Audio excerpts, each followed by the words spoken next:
Thank you all for joining us today for another Ripple event. We're so excited to have Jessica Carei join us from Overtime to talk about her experiences and answer some of the questions. So just to introduce our team, there's myself, Joshua, Michael, Hannah, and they're all on the call as well, and they'll be helping to moderate the call and everything run smoothly. The goal of Ripple is to bring in speakers like Jessica, who are really industry leaders in their profession, and answer some of your guys' questions, connect with you all. Our goal is to be a medium for aiding speakers to students. So we're hoping that today's event continues that. If you guys, midway through the event, we're gonna switch from me asking questions to Jessica to a Q&A session where Joshua will be moderating that.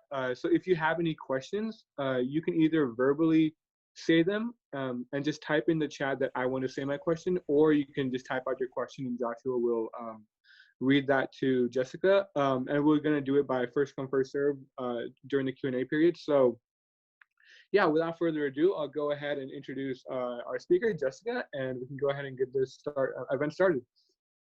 So just to give a brief bio, I'm sure you all have read the advertisements and flyers we've already sent out, but Jessica is currently the head of revenue and strategy and special projects for Overtime, the sports network for the digital generation. She's also informally known as the chief utility officer for Overtime. She sits at the intersection of community, content, and revenue, and she's innovating existing business lines to creating new ones, and she's constantly launching new IP to building new products. She is charged with helping into a modern, innovative brand, ensuring the company delivers on the promise to always be first, one that is just different.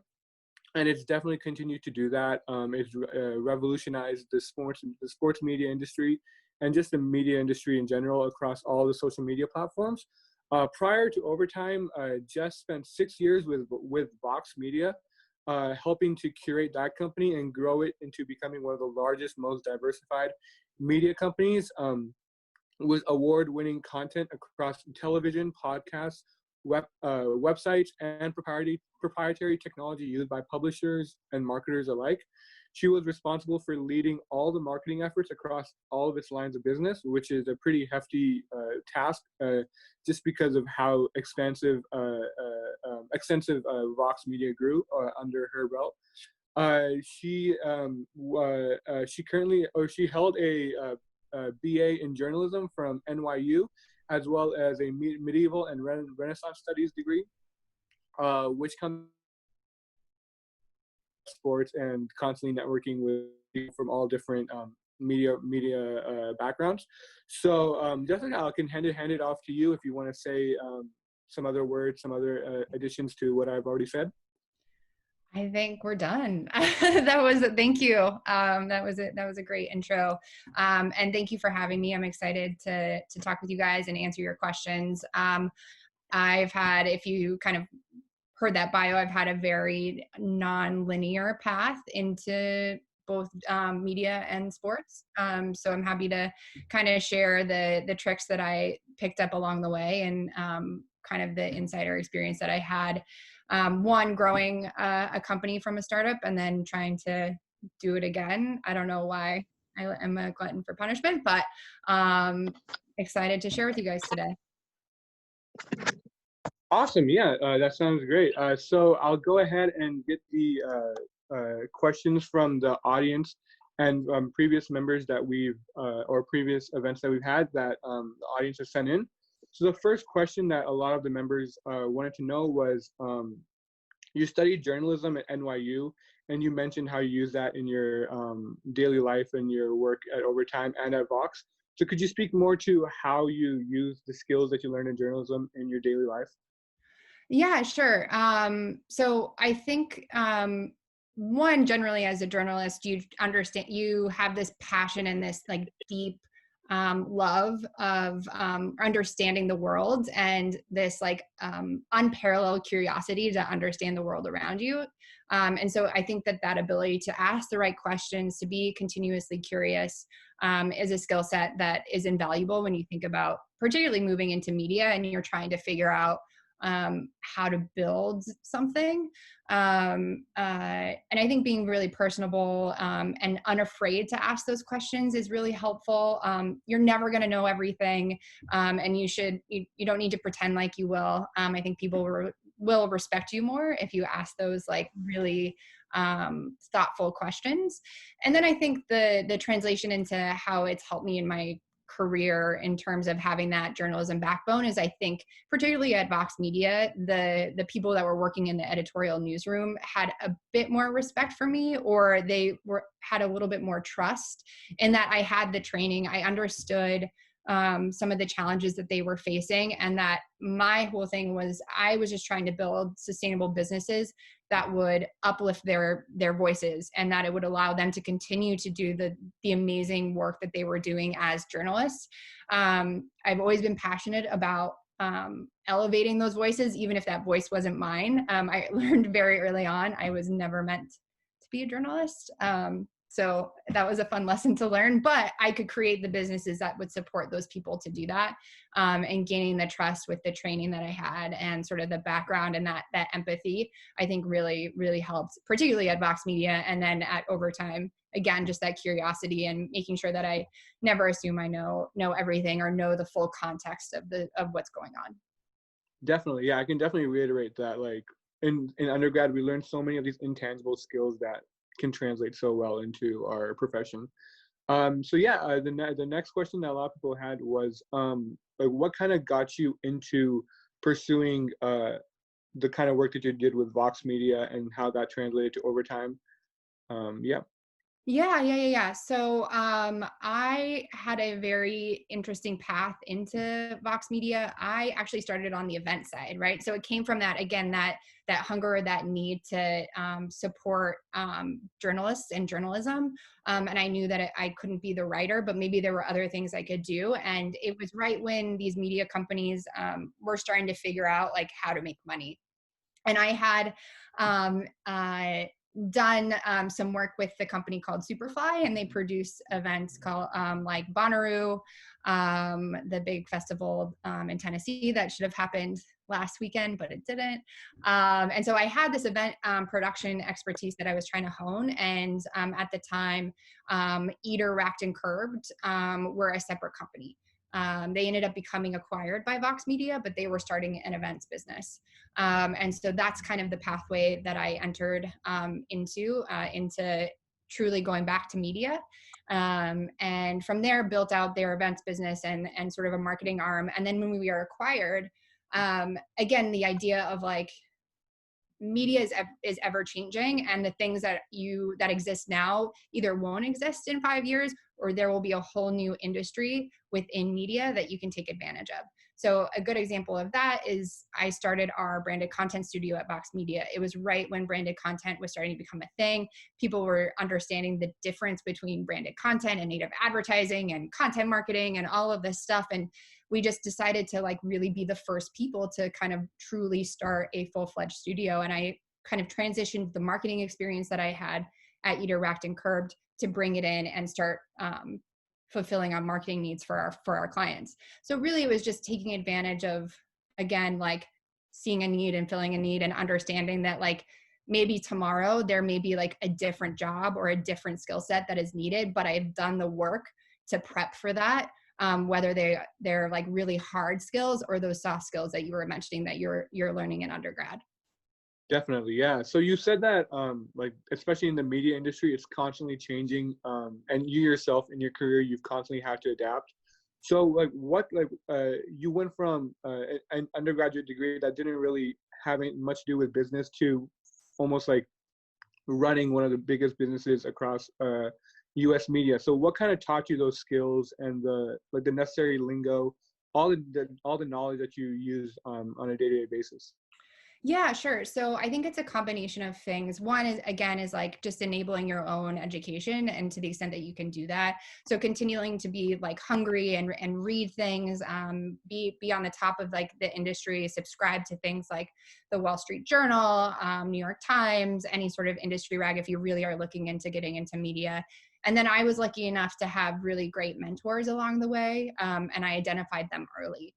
So I knew that perhaps I wouldn't completely understand digital media or what a CPM is if I didn't ask and I didn't find the people within the organization that could educate me, and that I was lucky enough that they were looking for a mentee. And so finding those people that you can learn from and that can provide you that time is really important. And then I think too, it's just really being unapologetically ambitious and relentless.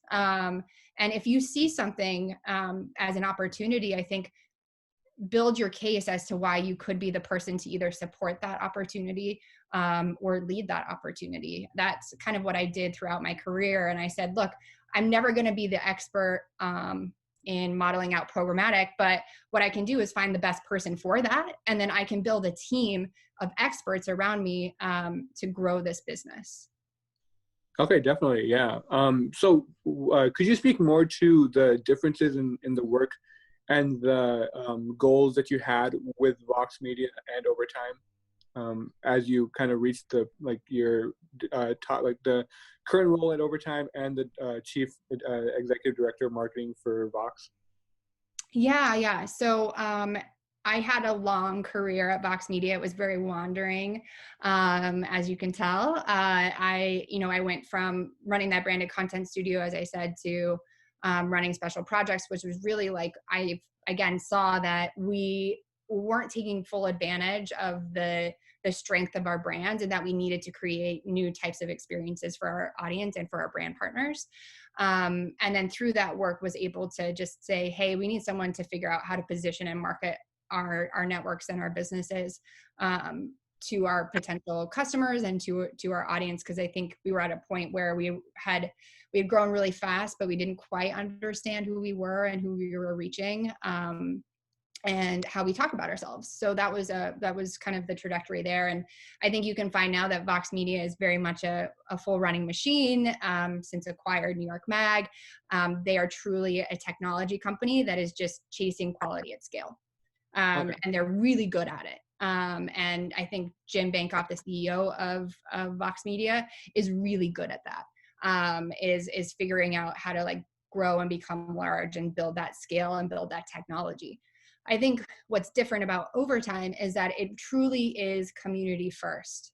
And that is how we have grown. We have built products with our audiences in mind from the start. Our founders found sort of this tectonic shift happening in sports and realized Gen Z wasn't getting served the type of sports content it needed. It wasn't getting served the sports content like where they needed it. And so we took advantage of that opportunity. And I think that the thing that our founders say at Overtime is it's really hard to put us in a box, right? I don't know that I would call Overtime a traditional like digital native media company. We do have a line of apparel and a lifestyle brand component to our company. We are looking into getting into consumer products. We have a hand signal. And I don't think there's any other media company out there that has our audience say shout out Overtime. If I like, there are so many examples of like kids like stopping me in the street and saying shout out Overtime when I'm wearing my sweatshirt. And so I think that is a key difference, right? Of like serving a community versus serving what I will say is like shareholder value.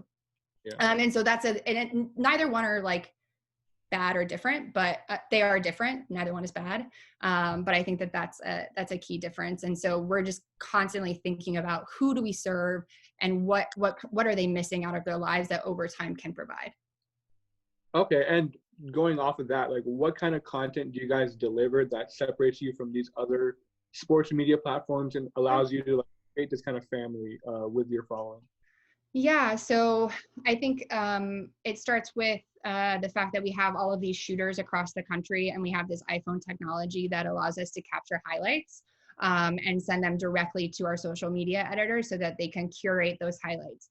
And then we really look at the data and understand what's popping. So we know that Mikey Williams, who's a sophomore basketball player, he's like the #1 watched person on our clips and highlights. And we're like, you know what? We're going to create a show from him. So we're really looking at what our audience wants. And then we create long form programming around him. And then eventually sort of things like IP. So do we create Fear Nothing like Snapchat filter? Should we create a Fear Nothing, which is the name of the show, merch? Those are things that we like think about a lot. And the thing that I think separates us is that along the way, we are having a two-way dialogue with our community. So we ask them a lot. We're like, what do you think about that episode of Mikey? How are you doing today? What are you watching on Overtime? A good example and an unfortunate example was when Kobe tragically passed away. We checked in on our audience and we said, how are you doing? Are you okay? Like, do you need anything? And I don't think that that's something that, like, one, Bleacher Report has permission to do, and two, that anyone wants from Bleacher Report. And so I think that that's like a key component and the heart of truly of Overtime. Definitely, yeah. I remember seeing that content around when Kobe passed away, and it was really like something nice to see that a corporation was reaching out to its following and checking up on them. Some other questions pertain to how Overtime and just the sports entertainment industry in general is coping with COVID. Like, how are you guys constantly, Sure. like what kind of content you guys putting out there, and what's your guys' kind of revenue strategy currently? Yeah, absolutely. So I think we're lucky in that sports went away, but Overtime didn't because of everything I just talked about. We have a lot of content that we had banked up that we are planning on releasing through the summer that was ready to go. And so we were able to continually kind of publish. And I think the thing, and I imagine you guys have experienced this too, graduating or being in school during COVID, is that you really just have to be agile and adapt. And so we did that really quickly. And I think we were lucky enough because we are a startup, we could do it in a day versus some of the other big media companies that you saw that took weeks, if not months, to sort of adapt to the new normal that we find ourselves in. So immediately when we went into quarantine, we started doing IG lives, and we did IG lives with our talent. And we just said, if it works, it works. If it doesn't, we don't care. We're creating content. And we experimented and we created new series, and we found out like our audience actually wanted workout content from us. So we started a workout series, and it's something that we're exploring to be part of our mix in the long term. And we've done things like virtual pizza parties, and we send our audience pizza from the local joints, and they hop on and they hang out with us, and we all eat pizza together. This summer we're going to launch a summer camp that brings together all of that type of content, again, because I think we're agile and we're able, that's the beauty of like working with a startup or for a startup. And the reason I think one of the primary reasons I left Vox Media was that I missed that sort of scrappiness of like, and I think it comes out of product culture as well, of like pilot, test, iterate, and the lack of preciousness or the pressure to experiment. Whereas at bigger companies, it takes a lot longer, and there are lots of little cogs that you have to get approved along the way. So I think we've been, again, like I said, the key is to, one, acknowledge that there's a new normal, and then two, be agile around it. Definitely, yeah. It's interesting that it's like Overtime is such a big company. You guys have such a big following, but you guys are still considered a startup, and you still have that. Very much so. Yeah. So I know you sent me some information on Overtime itself. I just wanted to share with the audience. Overtime has like probably one of the biggest followings across all social media. You guys collectively have 35 million followers across Instagram, Twitter, TikTok, Facebook, and your monthly video views are, correct me if I'm wrong, it's in the billions. Yeah, 1.6 billion monthly unique video views. That's crazy. And you guys are the #1 brand on TikTok. So speaking on TikTok, like no one would have seen that TikTok would become like the social media platform it is just like 2-3 years ago. Yeah. So like, how are you guys constantly like using the the social media platforms that are currently there and how they're constantly transforming to your guys' advantage, and how have you been able to use TikTok to increase and diversify Overtime's content? Yeah, absolutely. So I think with TikTok in particular, we were lucky in that, again, we were first to move, right? Like we have this mission to always be first. And we were one of the first sports brands on TikTok. And we were we are the biggest brand on TikTok currently, in aggregate. We have over 10 million followers on TikTok. And I think we became the experts pretty fast on that platform. And then now the platform is coming to us. And we're figuring out ways to work together, which is great. But we have this amazing social team that really just like they obsess over what's happening on the internet, and they're the experts of the internet and experts in their domains, whether that is TikTok or Instagram. They truly understand what's clicking and what's not, and they have this innate instinct of what's going to work for our audience, and then broadly what's going to capture more people. On TikTok, TikTok's a great platform. I don't need to tell you guys about TikTok, I don't think. But I think the thing about TikTok is that, it automatically serves you the content. There is no choice. It's based on the algorithm. And so what we figured out is like the big best practices of how to like be part of that algorithm by putting talent first, by ensuring we have these really clever captions that have emojis. We use those filter tricks and the lighting tricks that you hear from a lot of content creators. And then again, like I think we listen to our audience. We have, it's not just Overtime on TikTok. We have Overtime Megan, who's really huge. She has 1 million followers, and she's gained this like niche audience of passionate fans who love her and love her voice and how she is really funny on the platform. And then you have people like Overtime Larry, who's figuring out his own voice there, Overtime Chloe.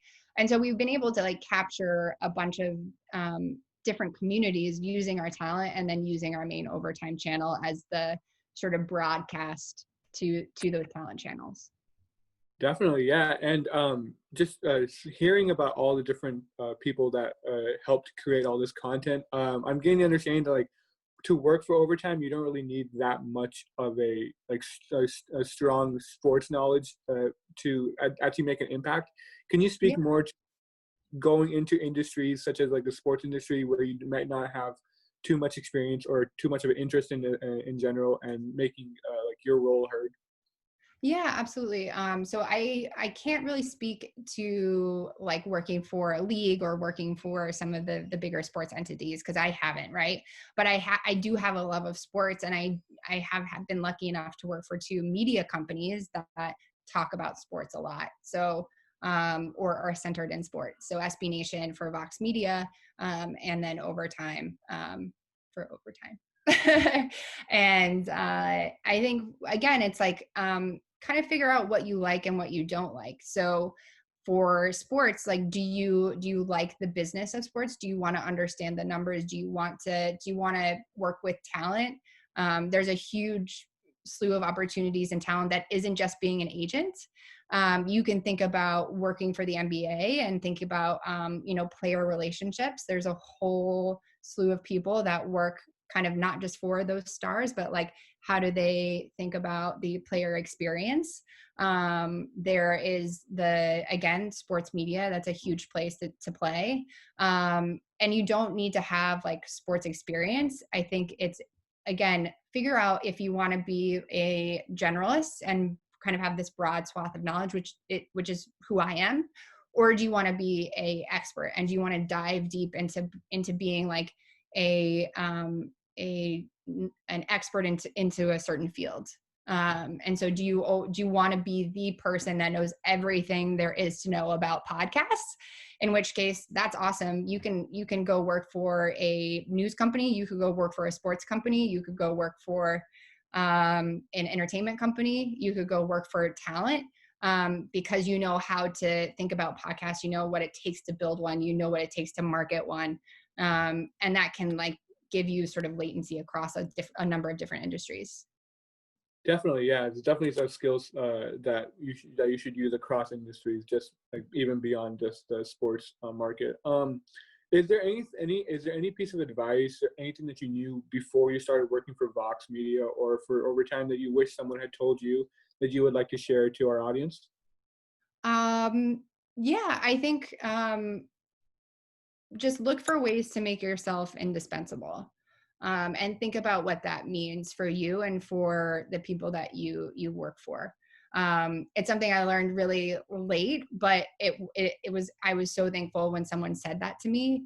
Um, I just think it's a really key component of like longevity in a certain career. Um, and I would just pass that on to you guys. Figure out what it means to be indispensable. Yeah, definitely. I definitely agree with that. So I'm just gonna. We just have a couple more minutes before I pass it off to. I think it's actually Shreya. Who's going to be answering doing the Q Oh, and great. A. So I just have a couple of questions that or topics that people had beforehand. The next one was besides like having a love for sports, is there any place that someone could go into to make their voice heard in sports journalism? Yeah, I mean, I think that's a good question. One, I think, is finding your voice, right? So, what is your voice in sports journalism? What niche do you want to fill? And really understanding that. And then I think being ambitious and looking for those opportunities and looking for the people that you need to meet with or have conversations with or network. I cannot stress enough how important networking is and like starting that incredibly early in your career, because regardless if they can give you or support you now, chances are there's a case to be made in the future they will be able to support you or provide you an opportunity if you've done the work and build those relationships starting now. And if it doesn't fill that immediate need, just know that that person probably will come in handy later. So I think it's understanding your voice, start thinking about like networking and who you need to know and who you want to engage with. Think about getting a mentor, and understand the space that you want to fill there. And then I would say like, write, right? Like consistently write, consistently think about your voice, consistently think about sort of the place that you want to play, and then send that stuff out. Ask people to read it. Gain your own fandom. The internet's a great place. Like you don't need to work for the New York Times sports section, or you don't need to work for Bleacher Report to write about sports. Think about how you can build your own audience. I think that was, I think House of Highlights is a great example.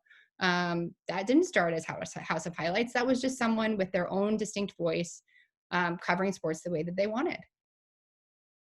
Yeah, no, that's definitely it's interesting because we've had a couple of speakers in the past. One of them being John Lee Hancock, the director of The Blind Side, and he also iterated the same thing where he was like, "Just do it. You have this time right now at your hands during COVID, and you have this free time. Just make something, create something, Make and share something. that." Yeah. Yeah. And so just one more question before I hand it off to the Q&A. Has there ever been a point in time with Overtime or in your own personal career where you've kind of had like a writer's block, but for like content creation or for like the kind of content that you guys are trying to put out, Writer's new block is a idea? funny thing, right? Um, you never know when it's going to happen, and it totally creeps up on you. Um, I would say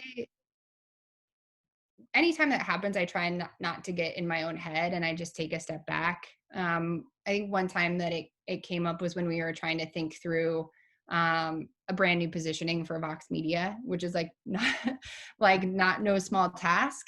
And we couldn't quite crack the egg, and I kind of took took a step back, and tried to figure out how to take it like bit by bit, and tried to figure out not the whole picture, but like how could I figure out just this little bit of picture of what I needed to write around. And that kind of opened up um, sort of the bigger picture again to me. So focus if you can, and if you have writer's block, think about how you'd write maybe just the one sentence versus trying to tackle the whole book or the whole piece at a time. Okay, definitely. Yeah, it's definitely something that anyone could use for anything that they're trying to create or put out there. Yeah, thank you so much for doing this Sure. portion of it. I'll go ahead and pass it off to Shreyash, who will be moderating the Q&A. So again, if you guys have any questions, you can either type out the question and Shreyash will read it, or you can just type out that you want to verbally say your question, and Shreyash will give you guys the mic. Yeah, Jess. So now moving on to the Q&A section. So we're still waiting for some questions from the audience. So I'm gonna continue to ask one we saw continuously in the RSVPs. So with the changing industry now, how do you think, like going further on, especially with the advent of these new online events, the sports industry is going to change and sports journalism is going to change? Yeah, that's a great question. Thank you for that. I think this one, sports needs to change. So I think sports media absolutely should change with it. So if you look at the way sports has been covered for the past, 60 years, I don't know that you could tell me anything has changed. So if we got in a time machine and went back to 1960 and we watched a game on TV, and then we jumped back ahead to 2019, and we watched a game being played, it would look exactly the same. There's a sports commentator, it's on TV, it's the same like highlights that would happen. And so I think that there's a massive shift change that's already happening around how sports needs to be covered. It isn't necessarily whistle to whistle. It isn't necessarily the stats, right? It's the stuff that happens off the field that is becoming more exciting, and is becoming the thing that I think audiences want, is to truly understand, like, all right, it's Taco Tuesday. Like, that is sports, right? Sports is a lifestyle. Sports is culture. And I think that there's a lot of reckoning that needs to happen around like what sports actually is, beyond just the game and the whistle. And then I think with COVID, I think there's a lot of business implications at stake, and a lot of advertising dollars and a lot of marketing dollars that are at stake, that I think will make it a lot harder for changes to happen quickly. There's a lot of money at stake. And so that'll be an interesting thing to watch over the course of the next few months and years. But I think even before COVID, you were seeing things like the NCAA changing their rules that would allow players to make money, which is a huge thing that we're watching on Overtime. I think that'll be a big thing to happen in the next year or so, that will really create new opportunities for players and for companies. And then I think the fan experience, right, again, needs to change. There is something about being at the stadium, tailgating, being with your friends, but I do think that there is an element of like fandom that happens on your second screen. And how do you think about a fan experience digitally? And what does that mean to convene fans in a digital space where you can't be in the sort of the in real life anymore? Gotcha. Thank you so much for that answer. It was really informative. We have an audience question from Clayton, and he asks, how do you feel about athletes using social media to call out coaches, owners, etc.? Example, Major League Baseball, pay out, hold out, Mike Gundy and Oklahoma State players. Yeah, I think, thank you for that, Clayton. I can only speak on my position. I won't speak on Overtime's position, because I don't know that we know what it is. But I do think it's their platform to use, and it is their platform to try and push the industry forward. I think you see it now with LeBron and the organization he's starting around voting rights. Incredibly important. He's acknowledging the responsibility that he has. I mean, it's LeBron, right? But he does have as a sports superstar, and the audience that he has, and the people that look up to him. And so I think that like in that aspect, using social media to advance a conversation, to advance a cause, is truly important. And then in terms of like calling out athletes calling out coaches and owners, I really think it depends on the context. Like to blanket statement, a call out of a coach, I wouldn't be able to explain my feeling if it was just on that blanket statement. I think it really depends on the context. It depends on the players at stake. It depends on the ownership. And unfortunately, I am not a baseball fan, so sorry, Clayton. I don't know that exact example, so I don't want to speak on it. So sorry. I'm a basketball and football fan. No, Jess, that was great. I completely agree with your opinion there. And now we have another question from Nicole Luz. She asks, how do you find a balance in pursuing different interests as you went into reporting or go out deciding to focus on sports journalism specifically? Do you have any advice for people who enjoy working in media but have a lot of interest and aren't sure how to balance their contact? Asking for a friend. Thanks, Nicole. Yeah, I do think it's kind of giving yourself permission at the start to make those trade-off decisions, and they aren't forever, right? So maybe it's this week I'm going to focus on the work that I'm doing in content, and I'm really going to hone in on that, and I'm just going to decide if I'm really examine if I like it, and like understanding kind of what you like and what you don't like, and trying to get closer to that answer of like where you want to go down. And then I think giving yourself that free space to experiment and chunking out your day or your life really to say, hey, this is the time for me, and this is the time where I'm going to go do my writing, and this is the time that I'm going to give myself to do that. I think there's a lot of pressure, particularly now, and as millennials and members of Gen Z, to like always be on and always be pushing. But I think that you still need to like ensure that you give yourself space to explore what road you want to go down, because you don't want to get in a position where you look back in 10 years and you're like, oh, if I'd only just taken time and given myself that step back to really examine. I think that's like really important. And I will say too, like I have a broad like range of interests, right? And I like, again, became a generalist, that I'm able to like, sometimes I get to look in podcasts, and sometimes I get to look in content, and sometimes I talk about a business, and there's a lot of context shifting that happens, but it's because I did have a lot of those interests. And I just went more broad and had like kind of a niche expertise in sort of media business, but generally had this like need that I knew that I wanted to work cross-functionally. So there's also a case that maybe you want to look into like operations, because that'll allow you to work across all of the different components of sports media and sports journalism. Managing editor. I completely agree with your point of view. I feel like having a diverse amount of interests and then like having the ability to work cross-functionally is something which people, especially in like our times, have to be adept with, especially because of all the changing environments and all of that. Absolutely. So our next question is from Hisham himself.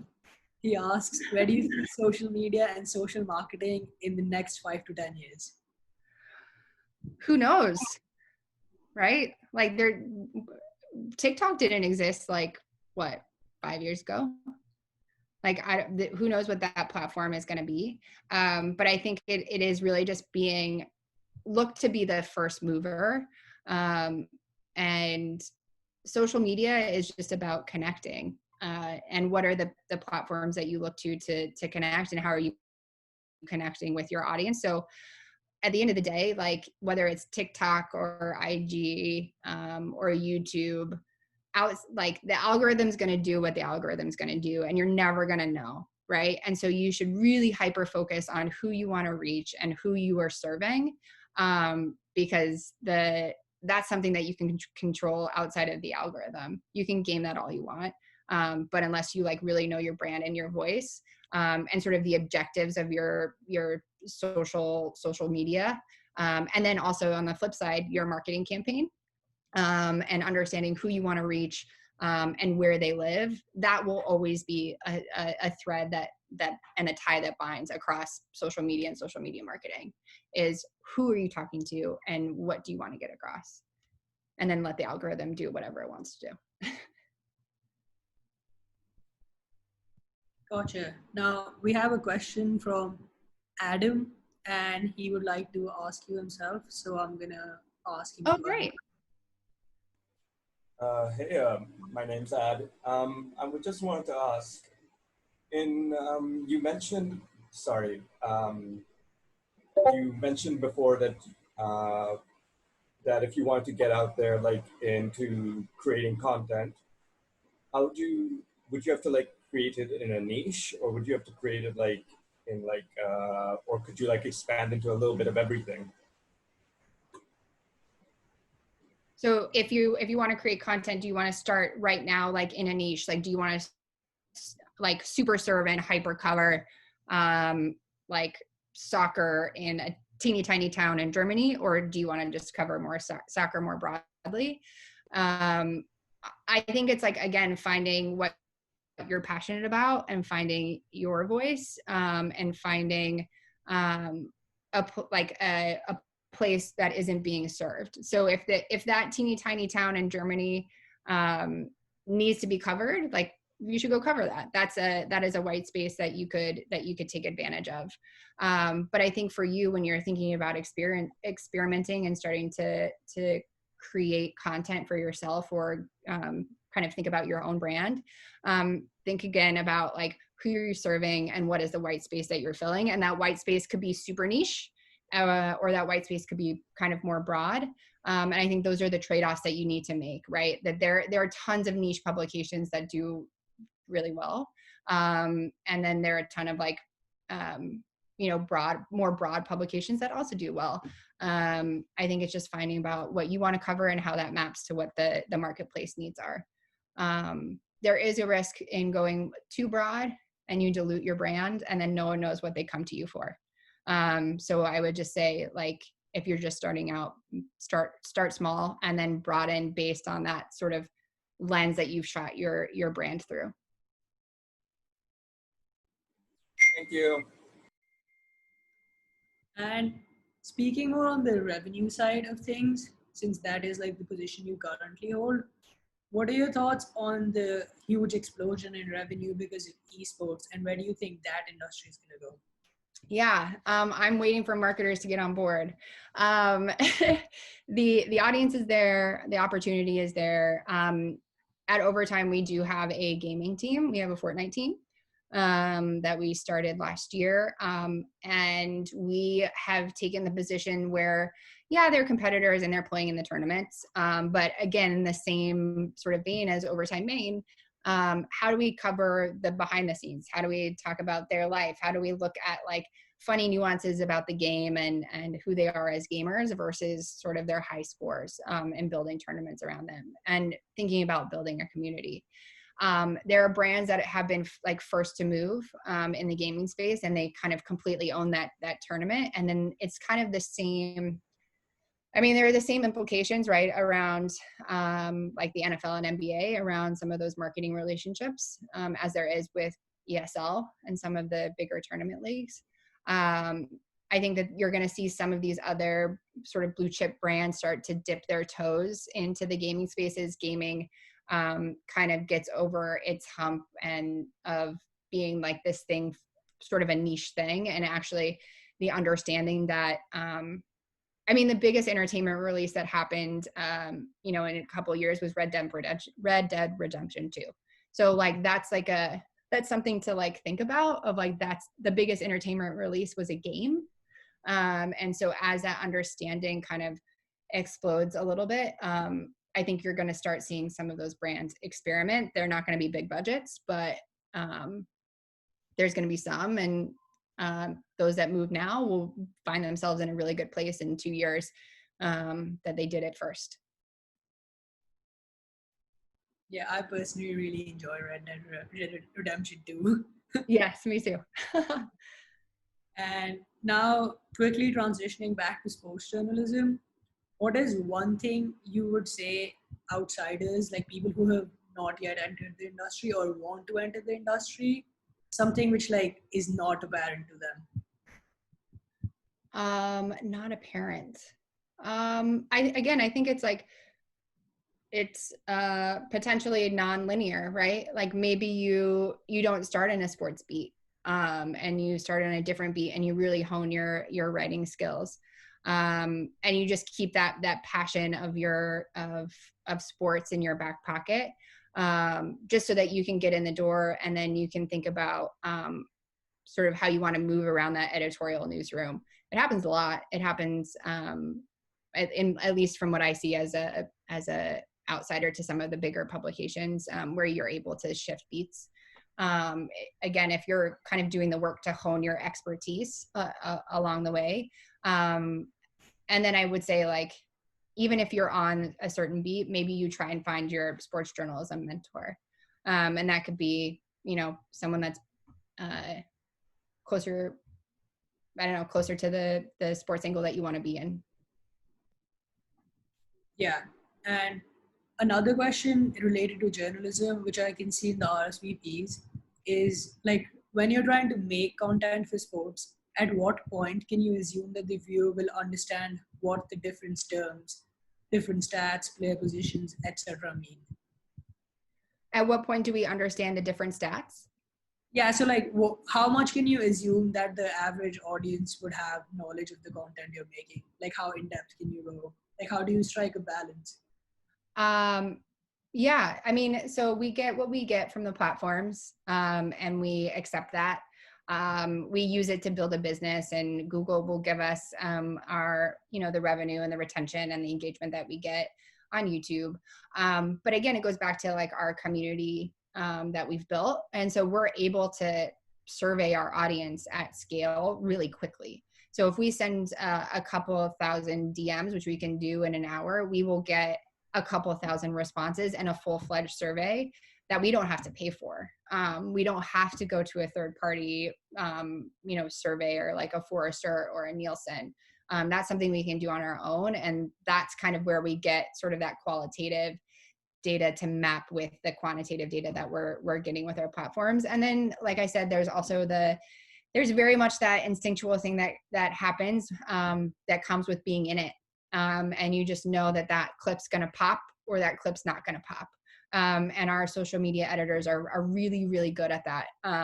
Tom, who is the head of our social team, has just built a really great practice with the editors, and with our community team to really figure out like what's going to work from a data standpoint and what's going to work from like, damn, that's just a funny clip standpoint.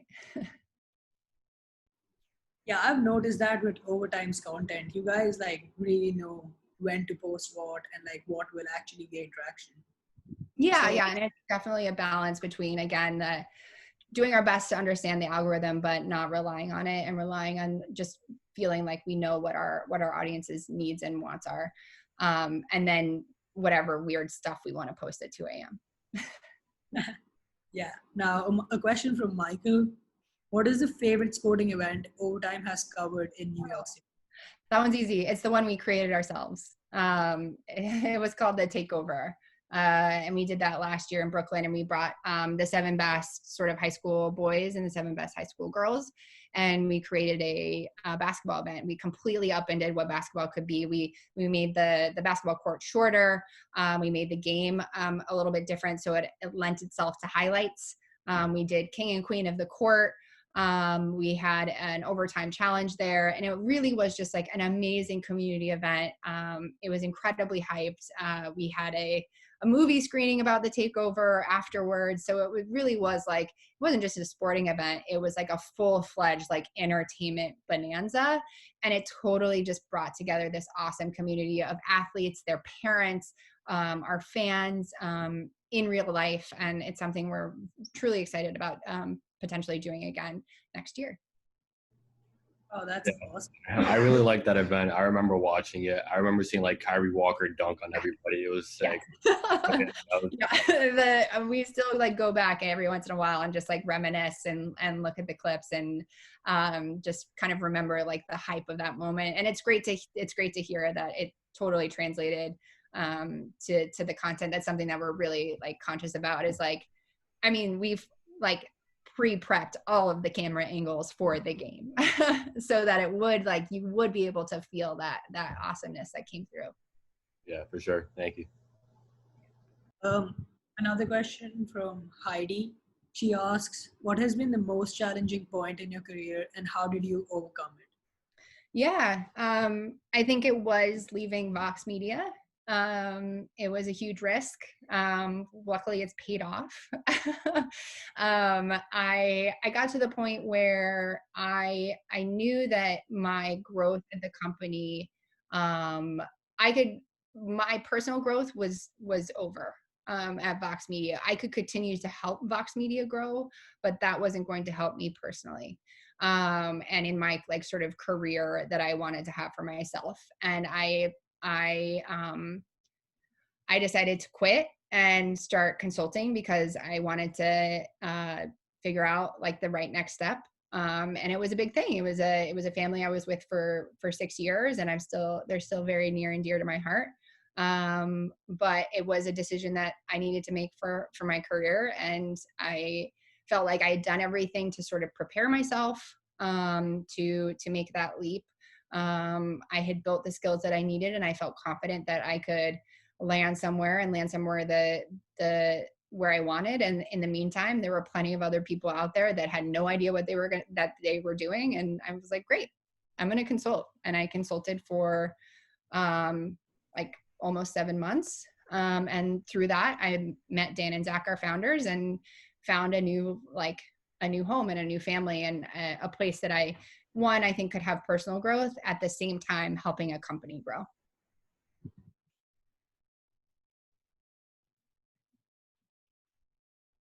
Oh, Shreya, you're muted. Question from Hannah. Not necessarily related to sports, but what's your favorite publication or social media personality to keep up to date with? Who should we be keeping up with? That is a good question. Not necessarily related to sports. Well, I like Polygon. In terms of the Vox Media publication, Brian David Gilbert, who is on the Polygon channel, is an amazing creator. He's very funny. If you don't follow him.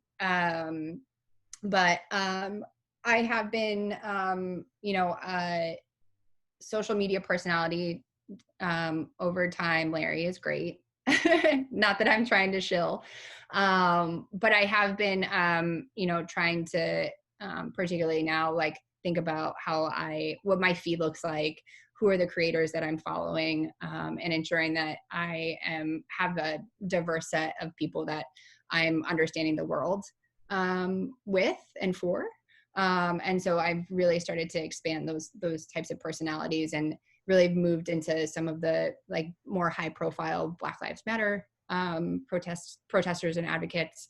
It's been an incredible experience for me to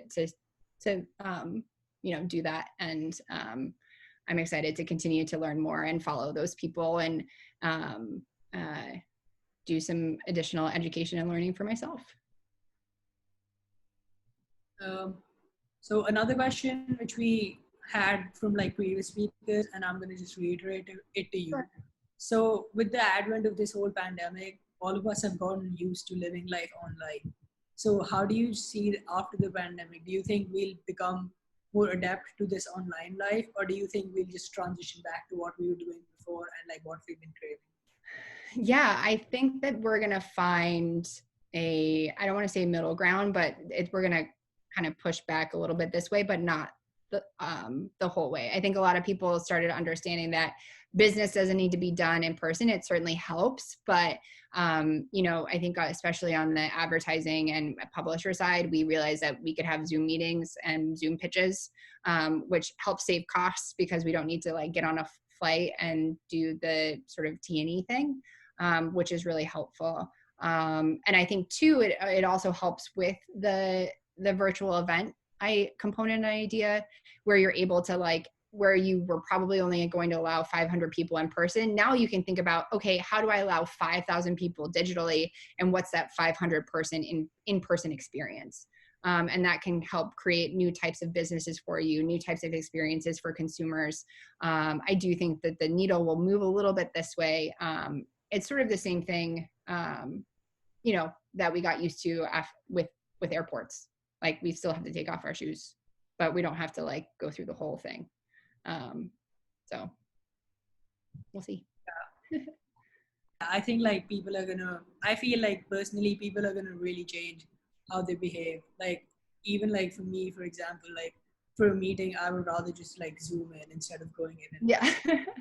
Yeah, and it'll totally it'll take time, and it will depend on the comfort level of people. And I think a lot of companies are looking to adapt and have adapted, you know, about what it means to go back to the office, where I think that for some of the bigger sort of social media platforms, like the office is going to become like a perk, and not a liability, where a lot of people, like you guys, want to go and network and hang out with people. And I think a lot of people also like want to meet their spouse at work. And that becomes like a benefit of an in-person office, but not the norm for like a lot of other people.